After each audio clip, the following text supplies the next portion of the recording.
answer, giving details of the evening's broadcast programmes. First, you have some time to look at questions 1 to 5.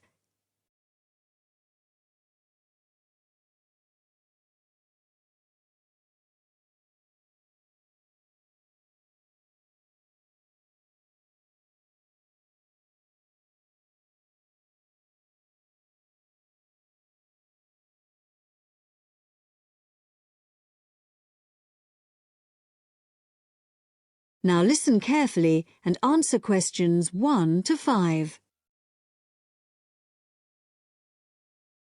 The time is 6:55 on Thursday, October the 15th. And now here is a brief review of this evening's programmes on Radio 6. Starting in just a few minutes, at 7 o'clock, we have the first programme in our new series, Animal Talk, a documentary with Laura Martins and Jeff Burns. And I'll be telling you some more about that in a minute. Then at 7:50 there will be a broadcast on behalf of the Rare Species Protection Group, telling you about some of the work they're doing to preserve endangered species.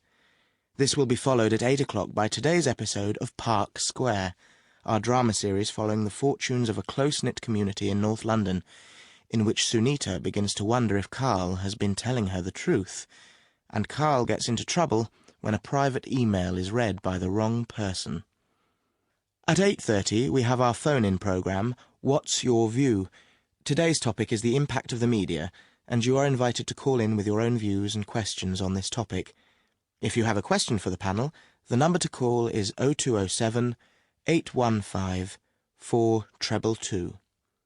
This will be followed at 9 o'clock by news and weather, and then at the new time of 9:20 we have our Book of the Week, read by Graham Stanish. This week's book is a collection of Rudyard Kipling's Just So stories, which the author wrote for his children at the beginning of the 20th century, and which are now enjoyed by children and adults alike. This evening's story, entitled How the First Letter Was Written, is an imaginary account of the events that led to the invention of writing, involving a young girl called Taffy, and a series of misunderstandings that arise when Taffy sends the first written message in the history of the world.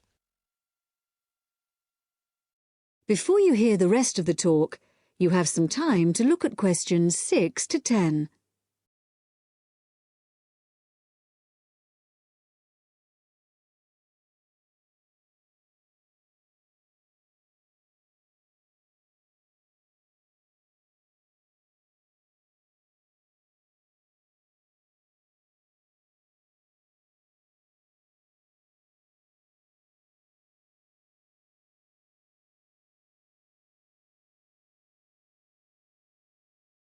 Now listen and answer questions 6 to 10. And now, some more information about our major new documentary series, Animal Talk, which explores the fascinating area of animal communication. Tonight's programme compares the communication systems used by two of the world's largest creatures, the killer whale and the elephant. Although these might seem like very different creatures, in fact there are a lot of similarities between them. They're both mammals, they both live in groups, and the social bonds they form are extremely strong.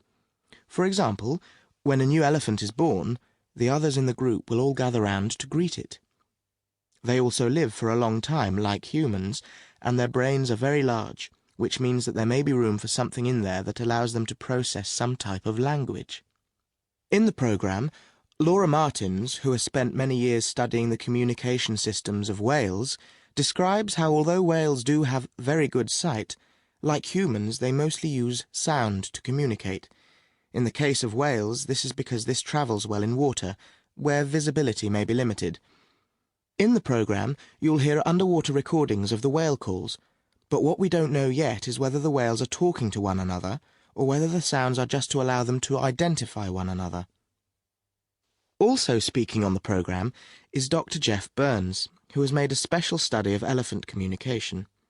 Elephants use all their senses to communicate, but as Dr. Jeff Burns explains, one way we are only just beginning to find out about is what has been referred to as silent singing. Sounds produced by elephants which are too low for humans to hear, but can be heard by other elephants. And did you know that another way in which elephants can hear is with their feet? So, when one elephant stamps on the ground, maybe to warn about danger, the sound travels through the ground, and another elephant up to 30 kilometers away may pick it up. To find out more about exactly how they do this, stay tuned to Radio 6 for Animal Talk. That is the end of part 1. You now have half a minute to check your answers.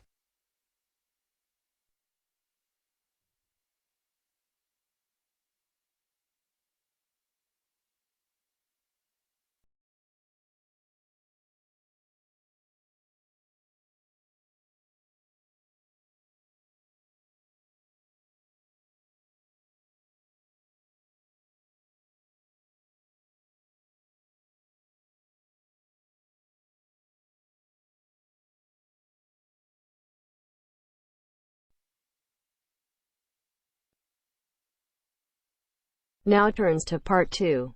Part 2. You will hear an extract from a talk about employment interviews. First, you have some time to look at questions 11 to 14.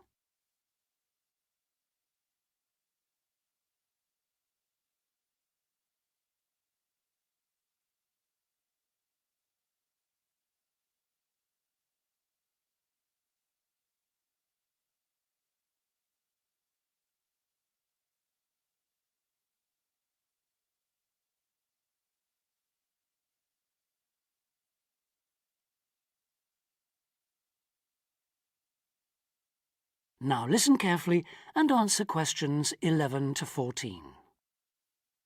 Today I have with me Sandy Richardson of the local Workforce Center, and she'll be talking about that critical step towards the goal of employment, the interview. Sandy, what is an interview for, and what's the best way to approach it? A job interview is simply a meeting between you and a potential employer to discuss your qualifications and see if there is a fit. The employer wants to verify what they know about you and talk about your qualifications.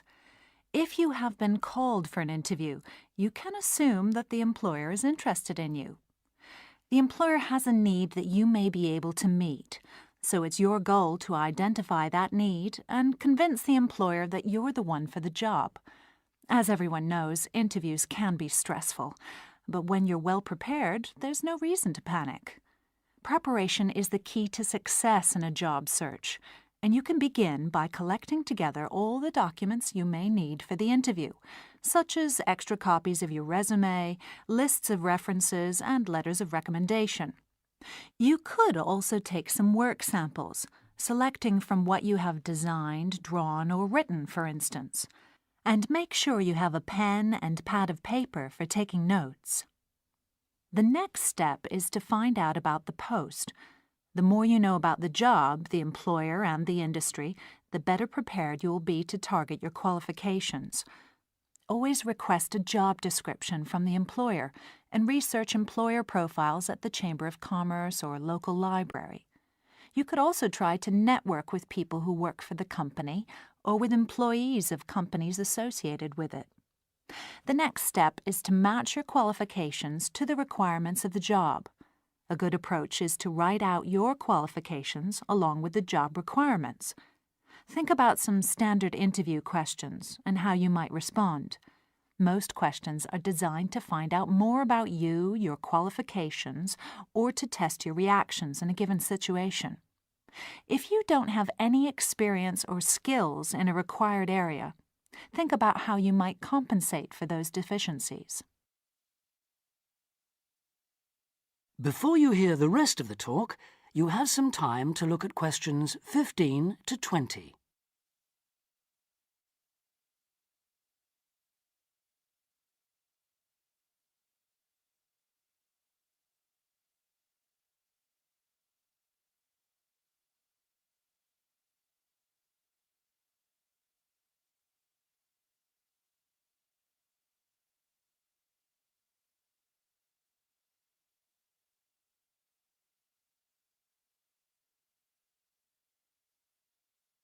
Now listen and answer questions 15 to 20.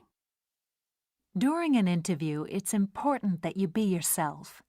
Get a good night's sleep and plan your travel to be there in plenty of time so that you're not arriving out of breath with 30 seconds to spare.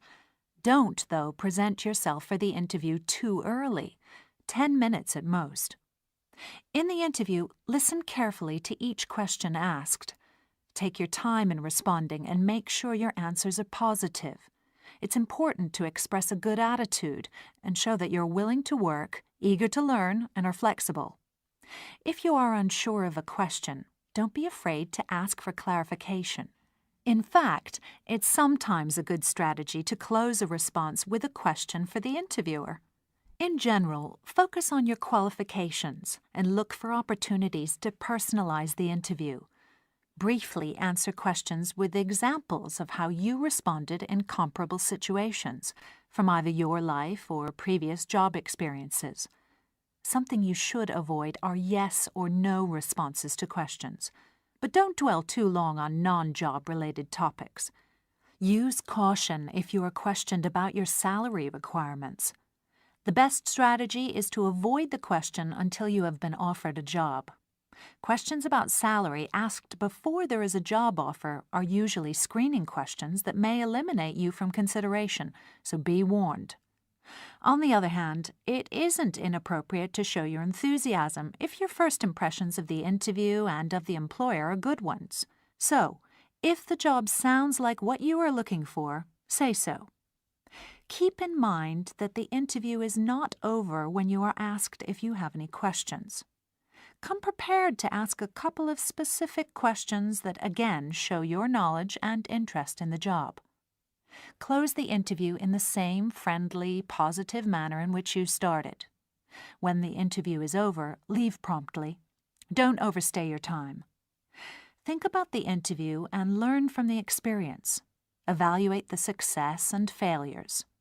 The more you learn from the interview, the easier the next one will become. You'll become much more confident. To close, here are a few more tips. First, maintain good eye contact throughout the interview and be aware of nonverbal body language. Second, dress a step above what you would wear on the job.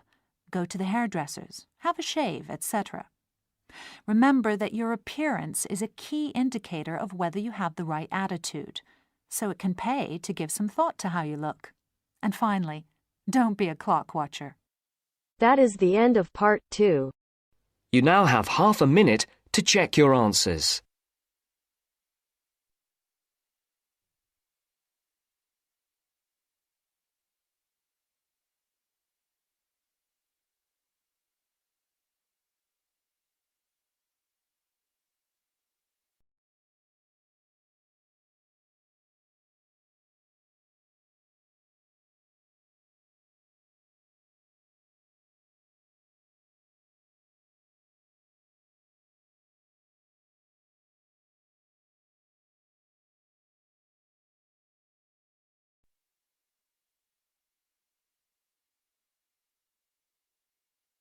Now turns to part 3. Part 3. You will hear a woman called Phoebe, who is training to be a teacher, talking to her tutor called Tony about research she has done in a school. First, you have some time to look at questions 21 to 25.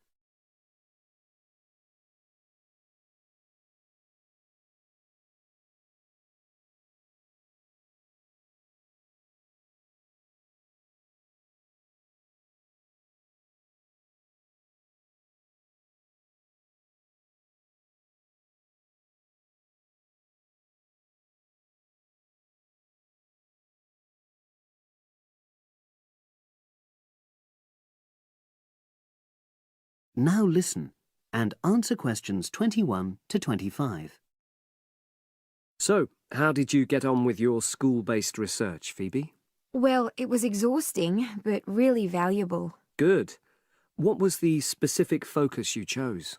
My title is Attitudes Towards Study Among 11 to 12-year-old Pupils. Right, and what made you choose that focus? Well, that's a bit difficult.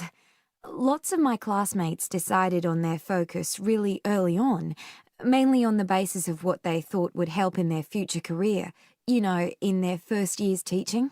So that's what helped you decide? Actually, it was that I came across a book written by experienced teachers on student attitudes, and that motivated me to go for the topic. OK. So what were your research questions or issues?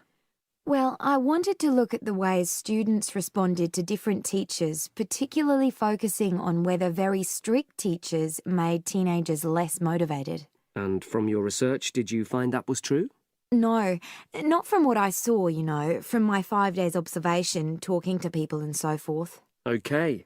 We'll talk about the actual research methods in a moment, but before that, can you briefly summarise what your most striking findings are? Well, what really amazed me was the significant gender differences. I didn't set out to focus on that, but I found that boys were much more positive about being at school. Girls were more impatient. They talked a lot about wanting to grow up and leave school. Very interesting. Yeah, it is. From doing the research, it was clear to me that you might start out to focus on one thing, but you pick up lots of unexpected insights. Right. Did you get any insights into teaching? Yes, certainly.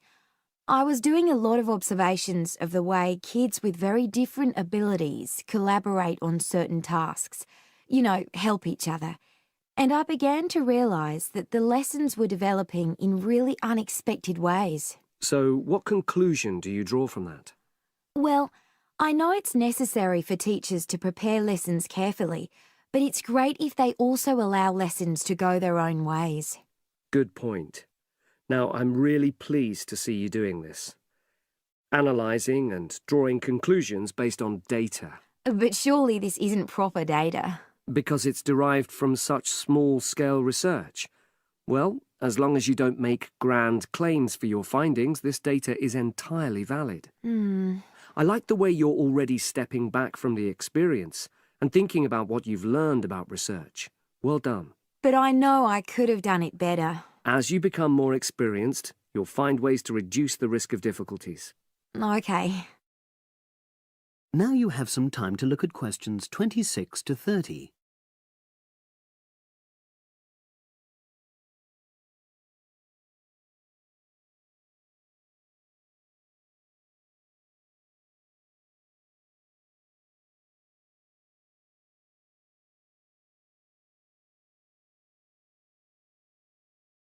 Now listen and answer questions 26 to 30.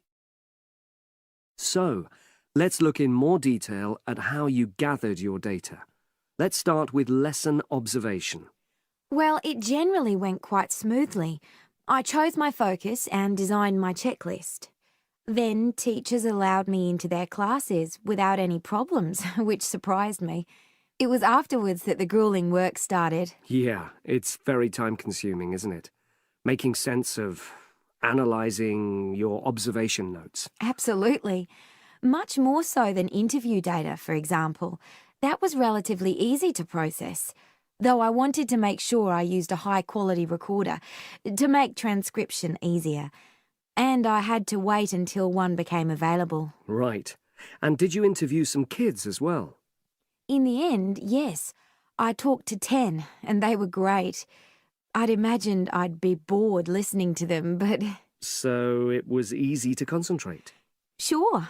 One of the teachers was a bit worried about the ethics, whether it was right to interview young pupils, and it took a while for him to agree to let me talk to 3 of the kids in his class, but he relented in the end. Good.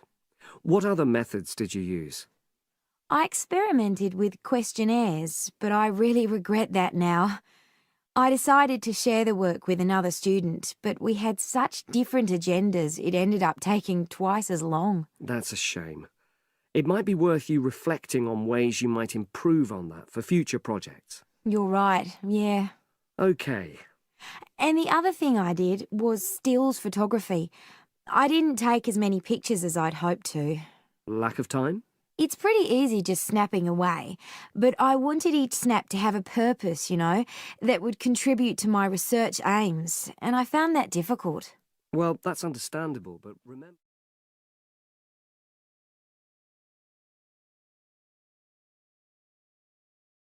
That is the end of part 3. You now have half a minute to check your answers.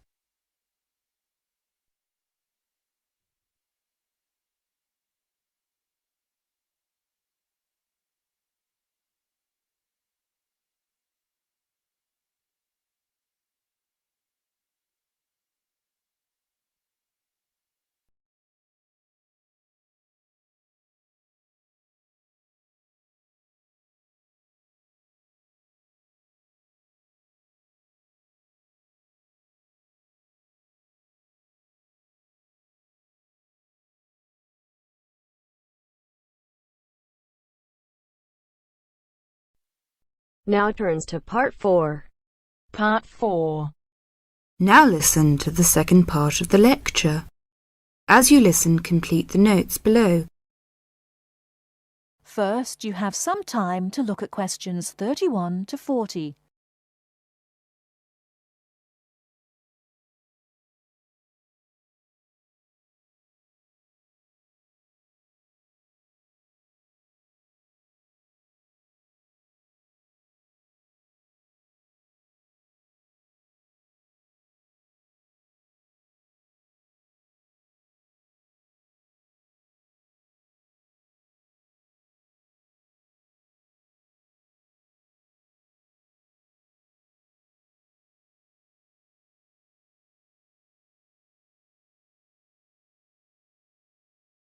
Now listen carefully and answer questions 31 to 40. Many typically American characteristics, individualism, self-reliance, informality, punctuality, and directness, are a result of those values mentioned earlier. Other national traits could also be identified, however. 1. Americans cooperate. Although often competitive, Americans also have a good sense of teamwork and cooperate with others to achieve a goal. 2. Americans are friendly, but in their own way. In general, friendships among Americans tend to be shorter and more casual than friendships among people from other cultures. This has something to do with American mobility and the fact that Americans do not like to be dependent on other people. Americans also tend to compartmentalize friendships, having friends at work, family friends, friends on the softball team, etc. 3. Americans ask a lot of questions, some of which may to you seem pointless, uninformed, or elementary. Someone you have just met may ask you very personal questions. No impertinence is intended. The questions usually grow out of a genuine interest. 4. Americans tend to be internationally naive. Many Americans are not very knowledgeable about international geography or world affairs. They may ask uninformed questions about current events and may display ignorance of world geography. Because the US is not surrounded by many other nations, some Americans tend to ignore the world. 5. Silence makes Americans nervous. Americans are not comfortable with silence. They would rather talk about the weather than deal with silence in a conversation. 6. Americans are open and usually eager to explain. If you do not understand certain behavior or want to know what makes Americans tick, do not hesitate to ask questions.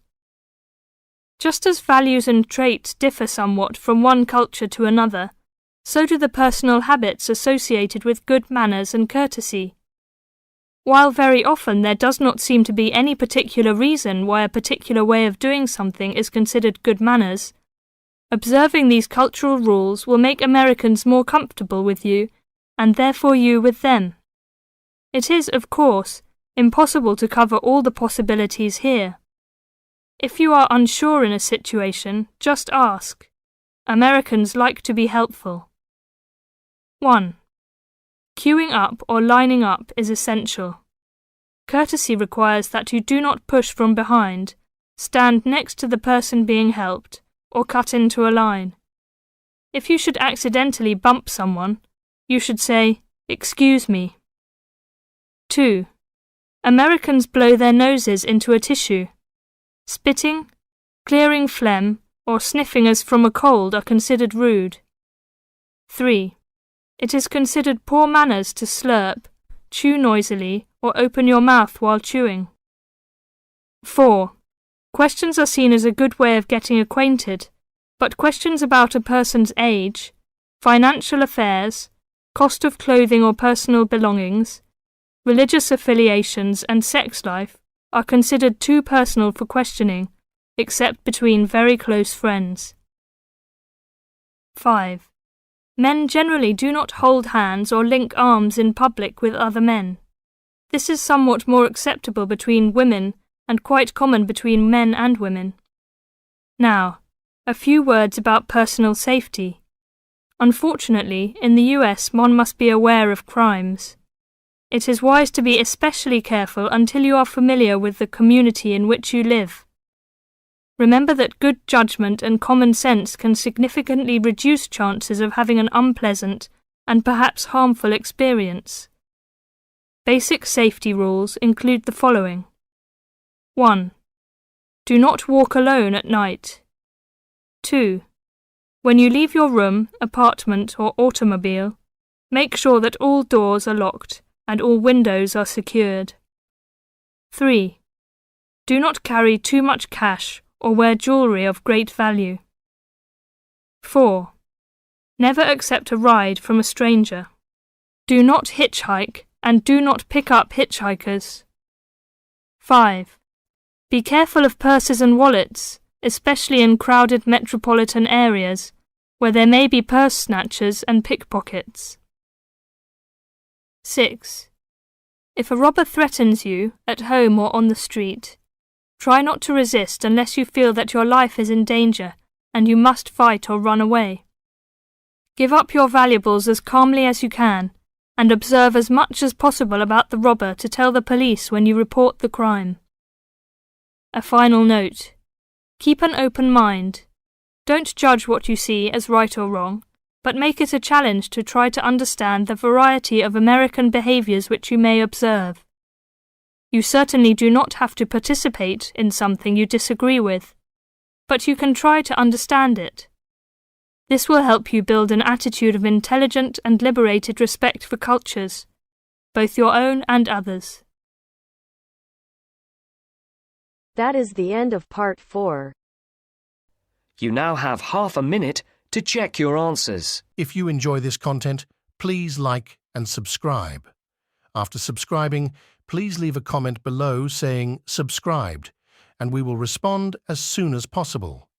By subscribing, you're supporting our mission to help others achieve their IELTS goals. Thank you so much for your support.